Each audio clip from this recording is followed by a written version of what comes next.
ఒక్కళ్ళు ఇప్పుడు ఆ బిడ్డ నీ పేరేంటి నాన్న? నీ పేరు నేట్రా పైకి రా, పైకి రా, పైకి తీసుకు.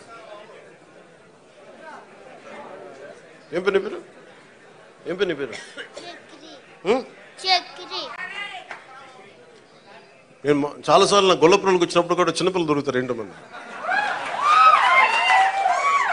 అంటే మోడీ గారి గురించి చెప్పినప్పుడు ఛత్రికి ఏం అర్థమైంది తెలియదు కానీ చప్పడు కొట్టాడు ఛత్రి. నాకు నిజంగా అనిపిస్తాయి, ఈ బిడ్డల భవిష్యత్తు కోసం కాకపోతే ఏం చేస్తాం?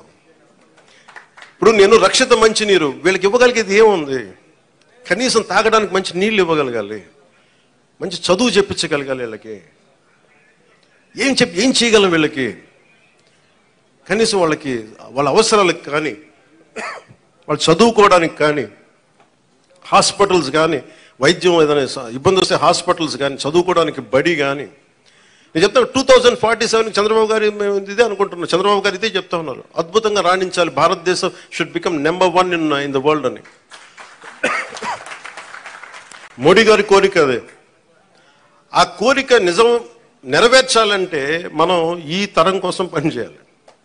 ఇలా నేను ఓట్ల కోసం ఇక్కడ తీసుకురాలా, వీళ్ళ గుండెలు చేసి చెప్తున్నా, వీళ్ళకి భరోసా ఇవ్వడానికి వచ్చాను. మేము ఉన్నాం. నా బిడ్డల కోసం నేను ఎంత తపన పడుతున్నా నాకు తెలియదు, కానీ అందరూ నా బిడ్డలే అనిపిస్తారు నాకు. ఈ బిడ్డల కోసం నాకు అనిపిస్తుంది, ఈ బిడ్డల కోసం.